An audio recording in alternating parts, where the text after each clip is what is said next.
Čaute motorajďáci, vitajte pri najnovšom teste z dielne Motorrad.sk. V úvode len skrátke poviem, ak ste si nepozreli video, kde som predstavoval značku Vogue a jej modely, tak len spomeniem, že za touto značkou stojí výrobca Loncin z Číny. Je to pomerne renomovaný výrobca, dlhé roky vyrába a veľké množstvo či už štvorkoliek alebo teda motorov aj pre motorky a vyrába aj motory pre niektorých renomovaných výrobcov, ako napríklad BMW. Tento výrobca teraz vlastne spustil predaj pod vlastnou značkou a má v ponuke 5 modelov. My sa pozrieme na cestovné Enduro 650 DSX, ktoré poháňa jednovalcový motor. Poďme si ho pozrieť bližšie. Vogue 650 DSX je teda cestovné enduro poháňané jednovalcovým motorom s vcelku zaujímavou výbavou. Môžeme si ho pozrieť viac menej bližšie. Ak začnem motorom, čo je dôležitá súčasť, jeho črty veľmi dobre poznáme ich z minulosti. Je to motor, ktorý kedysi poháňal motorky BMW 650 GS, takže ten jednovalcový motor, ktorý bol pôvodom Rotax. Tento motor dokázali vlastne v Loncine priniesť späť k životu a spravili mu normu Euro 5 emisnú, vybavili ho teda všetkými potrebnými vecami. Jeho výkon naladili na 35 kW, takže vhodne na je to nejakých tých 47 koní, vhodne na tie vodičáky typu A2. No a tento motor poskytuje 60 Nm, takže to sú také tie základné parametre motora. Samozrejme motor má vstrekovanie, katalizátory a všetko potrebné pre splnenie Euro 5. Loncin ďalej vsadil na kvalitné komponenty od renomovaných výrobcov. Začnem odpredu a začnem podvozok. Je tu podvozok vpredu upside down vidlica a vzadu centrálny tlmič od značky KIP, alebo teda Kayaba. Nemá možnosť nastavenia tá vidlica, ale podvozok je to veľmi solidný. Keď sa pozrieme ďalej na brzdy, takisto brzdy dodala renomovaná firma japonská a nájdeme tu brzdy Nissin. Vpredu je to dvojkotúč, čo je fajn na takúto kubatúru. Takéto vlnovité kotúče. Samozrejmosťou je systém ABS, ten dodala firma Bosch. Keď už sme pri tých kolesách, ako cestovné enduro, zamerané povedzme, že viac na cestu ako do terénu, tak tu máme 19, 17 na vypletaných kolesách, ale sú to štandardne vypletané kolesa, stredom vyplet, takže na duše. Ak sa pozrieme ďalej, nájdeme tu veľmi peknú kapotáž, dnes už povinným predným zobákom, ale nad ním je veľmi pekný LED svetlomet aj s takým tým denným svietením. Plexi je nastaviteľné do 3 polôch, ale nastavuje sa takto spredu, je tu teda matica, nepotrebujeme na to náradie, ale viac menej za jazdy nenastaviteľné. Ďalšia parádna vychytávka je plne farebný TFT displej, veľmi jednoduchý, pritom veľmi pekný a veľmi dobre prehľadný. V sérii nájdeme aj systém na kontrolu tlaku v pneumatikách, čo je zaujímavá vecička. Keď som spomínal ABS-ko od Boscha, tak na to v tomto prípade mysleli a je tu vypínateľné ABS-ko, dá sa vypnúť na zadnom kolese, čo samozrejme v prípade cestovného endura vítam. Nádrž má 18 litrov, rám je takýto trubkový, oceľový, vyzerá veľmi pekne, veľmi robustne, avšak celková hmotnosť tejto motorky splne natankovanou 18 litrov nádržou je až 219 kg, čiže toto číslo zrovna nie je úplne že najlepšie. Nevravím, že to je nejaká tragédia, ale od jednovalca 650 by som privítal aj nejaké to kilo menej. Vzadu v sérii nájdeme aj veľmi pekný nosič batožiny. A keď som spomínal tú hmotnosť, tak treba povedať, že tá hmotnosť je v tomto sériovom stave, v ktorom ju vidíme. Čiže v tomto stave sú aj padacie rámy a aj centrálny stojan. Takže keď som povedal, že tá hmotnosť je dosť vysoká, tak treba povedať, že iní výrobcovia vlastne ponúkajú motorky, tak by som povedal, holé, bosé a aj ten údaj o tej hmotnosti je tým pádom znížený o tieto veci, takže to treba brať v úvahu. Inak Vogue zaujme veľmi pekným spracovaním. Musím povedať, že tak ako na každú jednu čínsku motorku som sa pozeral kritickým pohľadom, či už ovládače, či už samotné riaditka, tieto odliadky. Všetko to vyzerá veľmi solidne, veľmi robustne. Spomínal som už rám, veľmi pekné sedlo s prešívaním, 2 materiály, takisto sedlo spolujazca, hliníková kývka, prepákovanie, stupačky, radička. Všetky tieto veci, detaily sú podľa mňa veľmi pekne spracované. Skúmal som to všelijako, samozrejme v základe teda je ešte aj kryt spodku motora. Veľmi, veľmi dobre zapracované tieto diely. Celý výfukový systém je nerezový, Takže nielen to dobre vyzerá, ale je vidno, že čo sa týka tej kvality, dali si na tom záležať. Bez nejakej hanby poviem, že keby sa značka Vogue prekryla akýmkoľvek japonským alebo povedzme aj európskym výrobcom, tak by tá motorka sa mohla rovno postaviť vlastne do showroomu a ponúkať pod akoukoľvek inou značkou. Motor Vogue vám samozrejme aj naštartujem.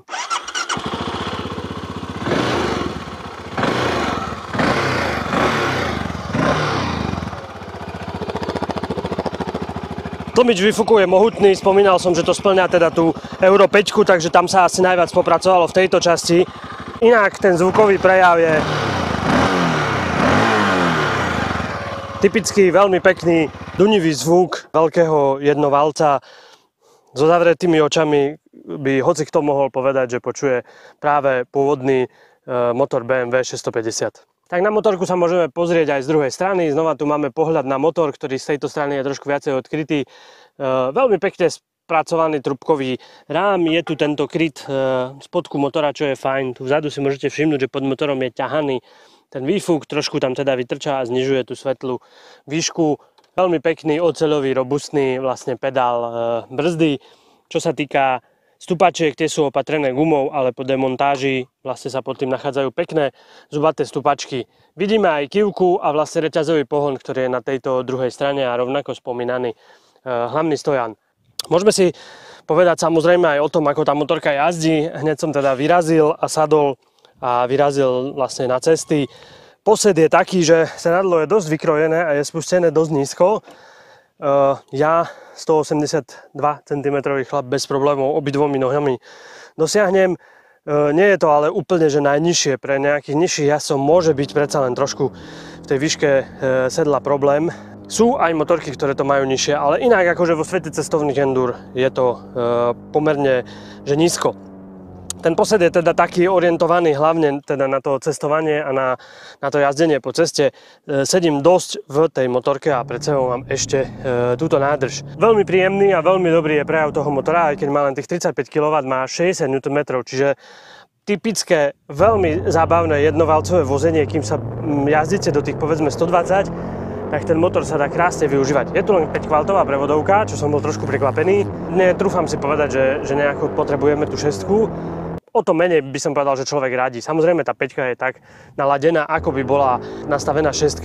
Tá motorka bez problémov jazdí 130-140 na diaľnici a to všetko pri takých normálnych vibráciách. Motor má asi aj pravdepodobne nejaký vyvažovací riadel, pretože tie vibrácie nie sú nejaké vysoko otravné. Samozrejme, keby som išiel viac ako tých 130-140 dlhší čas po diaľnici, už cítiť nejaké vibrácie aj v stupačkách. Sú pomerne veľké závažička, takže v tých riaditkách ani tak nie, ale je to typické už vozenie na jednovalci. Nie je to teda na naháňanie sa po diaľnicách. Keď sme na okreskách, sa s Vougom jazdí vynikajúco. Ten motor je proste točivý, má vždycky dostatok kručiaku a má taký ten ráz, má taký ten fajný, príjemný ťah za plynom, ktorý vás strašne baví a potom sa vozíte. Čiže jeho domena určite je v tomto zmysle. Vďaka tomu kručiaku si myslím, že Vogue vynikajúco stavaný aj pre spolujazca. Samozrejme, pokiaľ to bude turistická kochačková jazda, je tam dostatok výkonu. Na nejaké športové naháňanie to určite nebude. Spolujazdec má veľmi pekné a pomerne aj nízko stúpačky a takisto aj rozmerné sedadlo. V sérii pekný nosič na batožinu, takže je to pripravené. Čo sa týka tej turistiky. Super sú aj tie padacie rámy, určite môžu niekomu pomôcť, ak sa prípadne vybere s tým aj do terénu, respektíve aj nejaké tie malé problematické situácie na asfalte môžu tie padacie rámy pomôcť zachrániť a je super, že ich vlastne nemusíte kupovať. Čo sa týka výbavy, tak je tu ten plne farebný displej, má aj konektivitu Bluetooth. Tu som neskúšal, nepároval som si to s telefónom, pretože som nemal čas, ale malo by sa dať teda telefonovať a prijímať tie hovory. Využíval som iba čisto tú prístrojovku. Nemáme tu žiadne jazdné režimy, nemáme žiadnu traction kontrolu.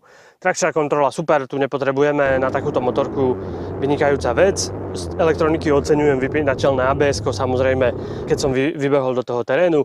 Čo sa týka prístrojovky, dostatok informácií, hodiny, stav batérie, teplota motora aj v číselnej podobe, aj ten posúvač, nejaké tie tripy. Ovláda sa inak prístrojovka priamo tlačidlami na nej, není to nejako na riaditkách.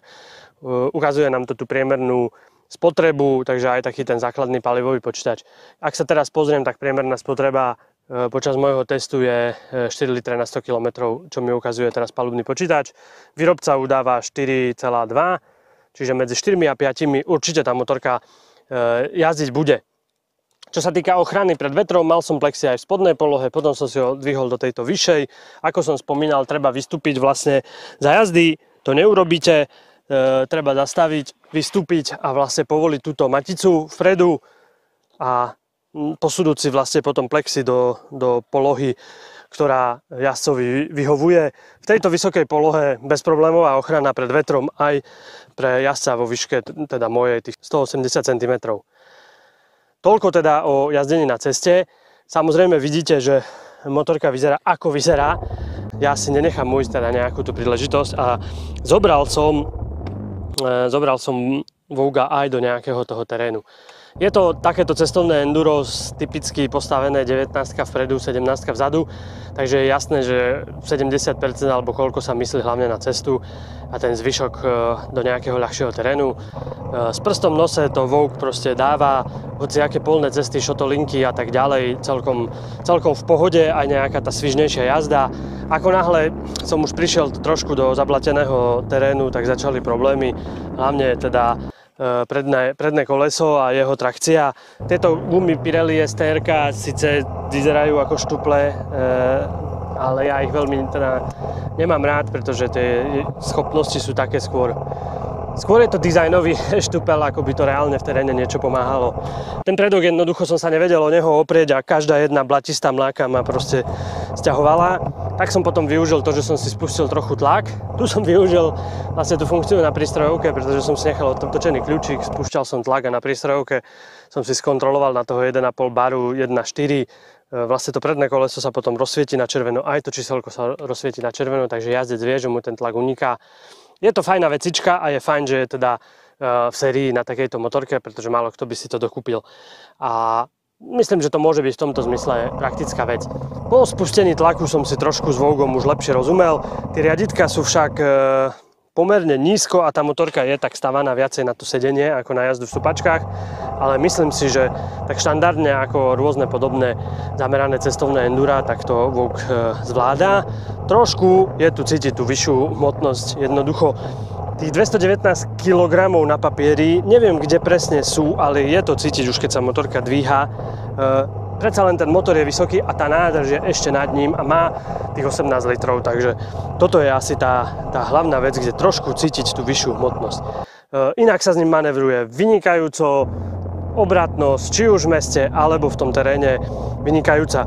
Výkon toho motora, to sprevodovanie tým 5 chvaltom je také, že úplne to nebolo také, že by to furt driftovalo a v tom teréne som jazdil viac menej 1-2, lebo už tá dvojka je pomerne ďalej posunutá.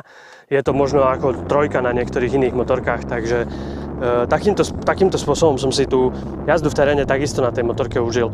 Ak si to teda nejako zhrneme, Vogue 650 DSX je veľmi pekne spracovaná, kvalitne a robuste spracovaná motorka, ktorá pochádza z Číny. Má podľa mňa veľmi pekne vydarený dizajn, rôzne detaily, niekoho možno potešia aj tieto smerovky. Ale Audi, povedal by som, ja úplne, že nie som fanúšikom takýchto vecičiek, príde mi to zbytočné, ale budíš, má veľmi slušnú výbavu, veľmi dobré komponenty a ten jazdný prejav je úplne porovnateľný s akoukoľvek, povedal by som, európskou alebo japonskou značkou. Samozrejme, Číňania vedia postaviť aj lacné veci a možno aj menej kvalitné, ale vedia postaviť aj kvalitné záležitosti a samozrejme potom od toho sa odvíja aj cena. Tu proste nájdeme komponenty od renomovaných výrobcov Bosch, Nissin, Kayaba a tak ďalej. A to sa teda prejavilo aj na tej cene, plus tu máme fakt bohatú výbavu, čo sa týka tých lediek, nastaviteľných páčok, padacieho rámu, senzorov, tlakov, pneumatik a tak ďalej. Čiže plne vybavená motorka, určite vás zaujíma jej cena, mala by sa hýbať pod 7 000 eur. Ak by som mal povedať teda nejaké klady, tá cena, ako som spomínal, nie je úplne že najlacnejšia, ale si myslím za to, čo táto motorka ponúka, je to veľmi dobré, veľmi rozumne postavená cena. Ak niekoho láka napríklad ten jednovalec, toho BMW 650 a dneska tie motorky majú už aj 10 rokov a nevie nájsť možno dobrú jazdenku, tak toto by mohla byť jedna záležitosť, na ktorú by sa mal pozrieť, pretože je to v podstate veľmi, veľmi podobná motorka. Ak by som mal spomenúť teda nejaké nevýhody, tak ja asi jedine tú hmotnosť, ktorá je trošku vyššia. Tam ale hovorím, že platí, tá 650 napríklad mala vlastne to palivo centralizované aj dole vlastne pod sedadlom a v tej zadnej časti, takže ho nemala takto vysoko, takže možno aj preto bola pocitovo tá motorka ľahšia. Tu je to palivo hore. Tá hmotnosť 219 kg by teda mohla byť lepšia. Inak na tejto motorke neviem nájsť nejaké výrazné nedostatky. Jazdilo sa mi na ňom veľmi, veľmi dobre. Užil som si ten týždeň v jej sedle. Či už som vybavoval nejaké veci v meste, veľmi obratná mestská motorečka a podobne aj na tých šotolinkách alebo na takýchto polných cestách. To bolo úplne že bezproblémové jazdenie. Možno to není na takú rýchlu športovú jazdu v tom teréne, to určite nie. Tá motorka je viacej zameraná na cestu ako do toho terénu, ale je to taký dobrý a zdravý univerzál. Takže toto je také moje hodnotenie tejto 650-ky. Týmto by som samozrejme chcel poďakovať importérovi tejto značky. Je to firma Gorex, ktorá na trhu československom pôsobí už dlhé roky, a to hlavne importom štvorkoliek Stealth a Goes, a vlastne takýmto spôsobom sa dostala, ako Goes začal spolupracovať s Loncinom, tak aj ku tejto novej značke Vogue. Takže poďakovanie im. No a ako vždycky ďakujem aj vám, že sledujete naše videá a že sledujete Motorrad.sk. Tak vás pozdravujem a vidíme sa na cestách. Čauko!